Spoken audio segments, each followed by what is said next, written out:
the girl in the grease-stained boots.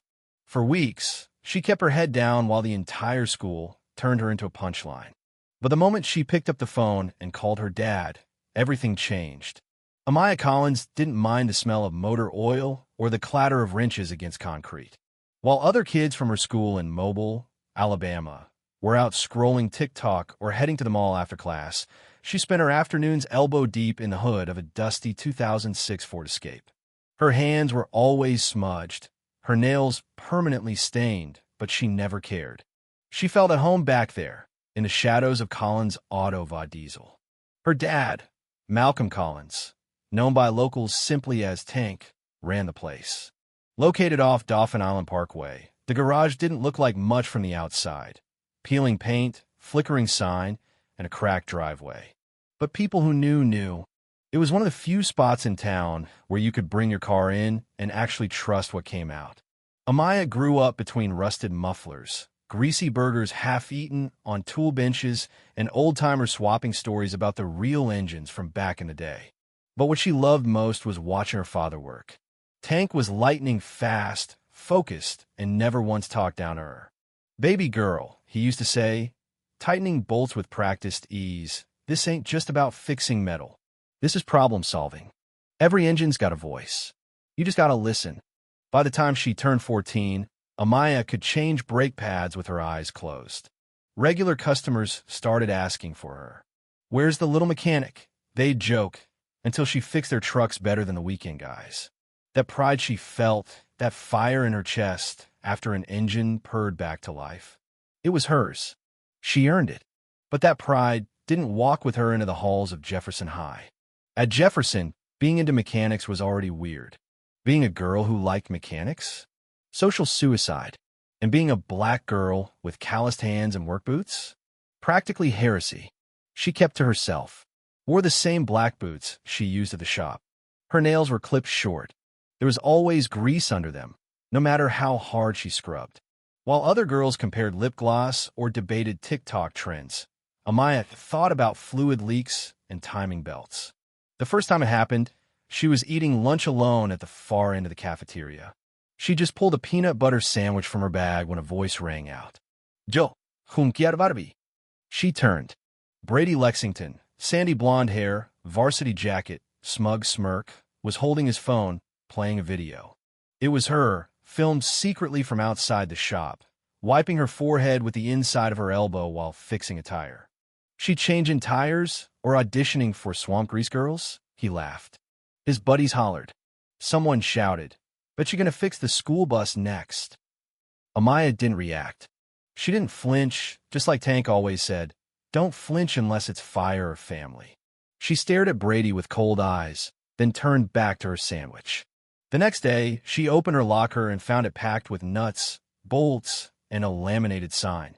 "Certified Grease Monkey." Whispers followed her like exhaust smoke. In gym class, someone made revving noises when she walked by. Others coughed, mimicking the sputter of an old engine. No one stopped them. Not the teachers. Not the students. And definitely not Brady. She didn't tell her dad. Not because she was scared of what he'd do, but because she didn't want Brady and his crew to know they'd gotten her. Still, it hurt. The jokes, the laughter, the silence from people who used to wave, the betrayal of classmates who now looked past her like she was invisible. The worst came one Friday. She was heading to the science wing when Brady and his friends ambushed her by the vending machine. Brady tossed a Barbie doll at her feet. The doll was covered in black shoe polish, wearing a crudely made pair of denim overalls, with a plastic wrench duct taped to its hand. Someone had scribbled "Garage Princess" across its chest. For a second, Amaya didn't move. Then the laughter came, raw, loud, and relentless. Phones out, cameras rolling. She bent down, picked up the doll, stared at its fake grease marks and crooked grin, and something inside her shifted. She turned around, walked to the front office, asked to call her father. When Malcolm answered, she didn't even say hello, just whispered, "Can you come?" 10 minutes later, a sleek black SUV pulled up to Jefferson High's front lot. Tank stepped out, not in his usual oil-stained jeans, but in a tailored gray jacket, polished shoes, and a clean collared shirt. He walked tall, shoulders squared, and when he stepped into the office, every head turned. Is that her dad? No way. The principal came out, surprised. Mr. Collins, I'd like 5 minutes with your students, he said calmly. 15 minutes later, the entire school sat in the auditorium. The lights dimmed. Malcolm Collins stepped up to the microphone. My name's Malcolm Collins, he began. Some of y'all know me from Collins Auto. Some of you don't. Doesn't matter. What matters is this. There's a girl in this school who works harder than most grown men. She don't ask for attention. She don't chase clout. She just does the job. He paused, eyes scanning the crowd. That girl is my daughter. She's sitting right there. All heads turned. Amaya sat in the front row, motionless. She doesn't need your approval. She knows how to get an engine running on a cold night. She knows how to fix things when they're broken, including herself. And if that makes her a joke to some of you, maybe you need to check your own engine. The silence afterward wasn't awkward. It was reverent. Brady Lexington didn't move. The next day, the fake Instagram account mocking Amaya disappeared. Teachers started asking questions.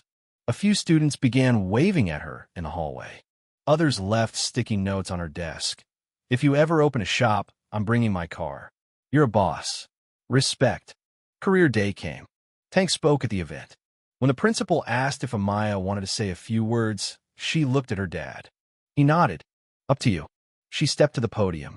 I work with my dad at Collins Auto, she said. Since I was 9. People think it's just fixing cars. It's not. It's listening. It's learning. It's knowing something's wrong just by the sound of an engine. That's not weird. That's skill. She paused. And maybe being different just means you're ahead. That was the first time she got applause at school. Real applause. Not pity. Not performative. Just respect. That night, sitting on the porch with her dad, she said, I don't think I want to just run the shop one day. He raised an eyebrow. No. I might build something, design engines, or teach girls to weld. He chuckled. Whatever you do, don't ever let this world make you smaller. I won't. She didn't. And in the end, Amaya Collins wasn't just a girl from a garage. She was proof that strength doesn't always shout.